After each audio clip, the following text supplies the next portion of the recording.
Selamat datang di liputan spesial kami. Hari ini kita akan mengeksplorasi dunia cloud computing, hypervisor, dan hubungan antara arsitektur komputer dengan cloud computing. Teknologi ini telah merevolusi cara perusahaan menjalankan bisnis dan berinteraksi dengan data. Untuk mengupas semua ini, kami memiliki 3 narasumber ahli di bidangnya. Mari kita sambut narasumber pertama yaitu Prof. Nada, narasumber kedua yaitu Saudara Dude, dan narasumber ketiga yaitu Saudara Arefsi. Selamat datang Prof. Nada. Mari kita mulai dengan pertanyaan dasar. Apa itu cloud computing? Terima kasih kepada Saudari Luna. Apa sih yang dimaksud dengan cloud computing? Cloud computing adalah penggunaan layanan berbasis internet untuk mendukung proses bisnis. Istilah cloud itu sendiri melambangkan infrastruktur teknologi informasi yang diakses secara online. Nah, dalam cloud computing ada beberapa prinsip dasar. Yang pertama ada on-demand self-service yang bisa diartikan sebagai pengguna bisa mengelola layanan secara mandiri. Yang kedua ada broad network access yang bisa diartikan sebagai sumber daya dapat diakses dari berbagai perangkat. Yang ketiga ada resource pooling yang diartikan sebagai penyedia layanan mengalokasikan sumber daya untuk banyak pengguna. Yang keempat ada rapid elasticity. Sumber daya dapat disediakan atau dihapus dengan cepat. Yang kelima ada measure service yang bisa diartikan sebagai pengguna sumber daya dapat dipantau untuk pengelolaan yang lebih baik. Banyak perusahaan kali ini beralih ke layanan cloud. Apa saja jenis dan model layanan cloud yang mereka gunakan? Kita mengenal 3 jenis layanan cloud. Yang pertama ada software as a service seperti Microsoft 365 di mana pengguna bisa mengakses aplikasi secara online. Yang kedua ada infrastruktur as a service, contoh seperti Amazon Web Service, di mana pengguna bisa kontrol penuh atas infrastruktur. Yang terakhir ada platform as a service, seperti Google App Engine yang menyediakan platform untuk mengembangkan aplikasi. Bagaimana dengan model penerapan cloud? Apakah ada perbedaan di antara public, private, community, dan hybrid cloud? Sangat tepat. Public cloud dimiliki dan dikelola oleh pihak ketiga yang menyediakan layanan untuk banyak pengguna.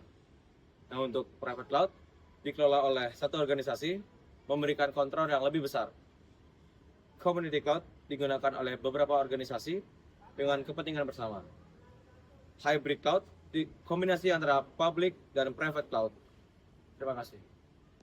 Saat ini kita beralih ke Saudara Dude. Mari kita bicarakan tentang hypervisor. Apa itu hypervisor dan fungsinya dalam dunia virtualisasi? Terima kasih atas waktunya, Luna.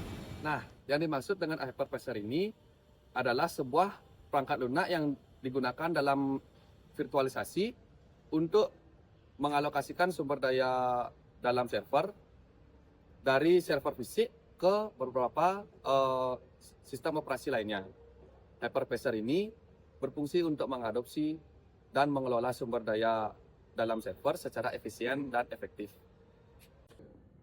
Ada 2 jenis hypervisor. Apa perbedaan antara type 1 dan type 2? Nah, di dalam hypervisor ini terdapat 2 tipe, yaitu tipe 1 dan tipe 2. Tipe 1 adalah hypervisor yang berjalan di atas perangkat kelas tanpa bantuan sistem operasi tambahan. Contoh dari tipe 1 ini adalah Virtual Machineware dan Microsoft Hyper-V. Sedangkan tipe 2 dari hypervisor ini adalah hypervisor yang beroperasi sebagai perangkat lunak yang sudah diinstal dalam sistem operasi. Contoh dari hypervisor tipe 2 ini adalah Oracle VirtualBox. Bagaimana cara kerja hypervisor dalam menciptakan dan mengelola virtual machine? Adapun langkah-langkah dari cara kerja hypervisor dalam menciptakan dan mengelola virtual machine tersebut. Yang pertama itu adalah memuat citra mesin virtual. Yang kedua itu mengelola sumber daya. Yang ketiga menciptakan isolasi. Dan yang keempat menyediakan antarmuka manajemen untuk mengelola virtual machine tersebut. Kini kita beralih ke Saudara Arefsi. Mari kita bincangkan bagaimana arsitektur komputer mendukung implementasi cloud computing. Baik, terima kasih kepada Luna. Jadi, arsitektur komputer berperan penting dalam mendukung cloud computing. Dengan virtualisasi, kita dapat memanfaatkan sumber daya perangkat keras secara efisien dengan menjalankan beberapa sistem operasi atau aplikasi pada satu server fisik. Ini merupakan dasar dari layanan cloud. Bagaimana cloud computing memanfaatkan arsitektur terdistribusi? Bagaimana?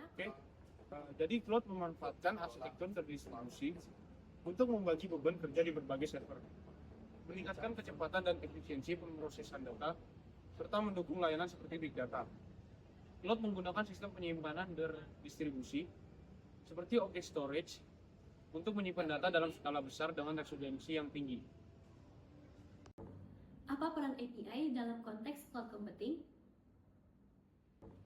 Jadi peran API dalam konteks cloud computing adalah untuk memungkinkan integrasi dan komunikasi antar aplikasi dan layanan dengan mudah, mendukung skalabilitas, redundansi, dan ketersediaan tinggi untuk memastikan bahwa layanan cloud itu selalu aktif.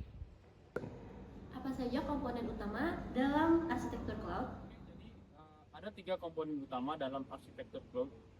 Yang pertama itu adalah server, merupakan pusat untuk menjalankan aplikasi dalam pemrosesan data.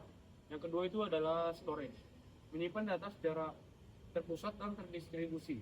Lalu kemudian yang ketiga itu ada jaringan, memastikan konektivitas antar komponen. Terima kasih.